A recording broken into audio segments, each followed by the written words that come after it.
Selamat datang di channel Gereja Katolik. Sebelum memulai podcast, mari dukung channel ini dengan cara subscribe, like, dan share video ini.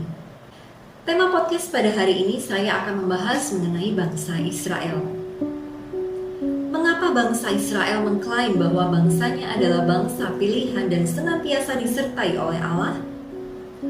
Jika kita membaca kitab suci, kita akan mengetahui bahwa dalam melaksanakan rencana keselamatan manusia, memang Allah melakukannya secara bertahap. Mulai dari Adam dan Hawa, lalu dengan keturunan mereka, Nabi Nuh, dan sampai kepada Bapa Abraham yang kepadanya Allah Bapa berjanji akan menjadikan keturunannya berjumlah sebanyak bintang di langit, dan oleh keturunannya maka segala bangsa akan diberkati.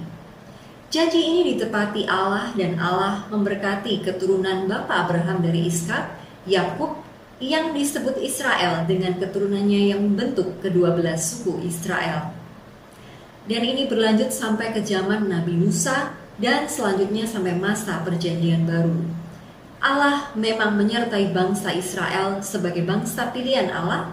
Kita mengetahui bahwa bagaimana Allah memimpin bangsa Israel keluar dari penjajahan Mesir, memimpin mereka dari kejaran tentara Farao, melintasi Laut Merah yang terbelah, memberi makan mereka selama 40 tahun di padang gurun dengan mana, dan menghantar mereka memasuki tanah perjanjian, yaitu tanah Kanaan. Penyertaan Allah ini pun terus menyertai bangsa Israel, meskipun berkali-kali bangsa Israel tidak setia kepadanya. Jika ada saatnya Allah mengizinkan bangsa Israel mengalami kejatuhan di bawah bangsa-bangsa lain, adalah untuk memberikan pelajaran kepada bangsa Israel, agar mereka kembali kepada Tuhan. Keadaan jatuh bangunnya bangsa Israel ini mengisi hampir secara keseluruhan kitab perjanjian lama, sejak zaman Nabi Musa, hakim-hakim, dan zaman kerajaan di Israel, yaitu Saul, Daud, Salomo, dan seterusnya. Perpecahan antara kerajaan Yehuda dan Israel, pembuangan ke Babylon, kembalinya ke Yerusalem sisa Israel pada zaman Yudas Makabe, sampai akhirnya sampai ke zaman perjanjian baru. Maka memang benar jika dikatakan bahwa Allah menyertai bangsa Israel dengan cara yang istimewa. Jika kita melihat realita ini, ada beberapa poin penting yang kita ketahui. Pertama, rencana keselamatan Allah bagi umat manusia dilakukan secara bertahap dalam sejarah.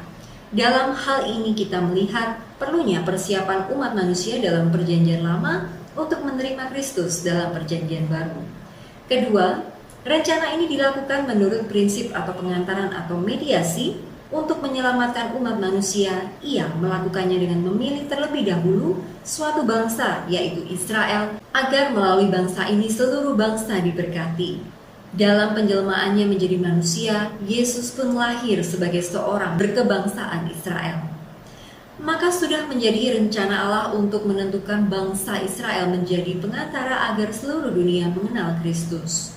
Maka Israel sebagai bangsa pilihan pada perjanjian lama ini merupakan prefigurasi dari gereja atau bangsa pilihan Allah yang baru pada perjanjian baru. Demikian pula sekarang dunia mengenal Kristus melalui gereja yang didirikannya.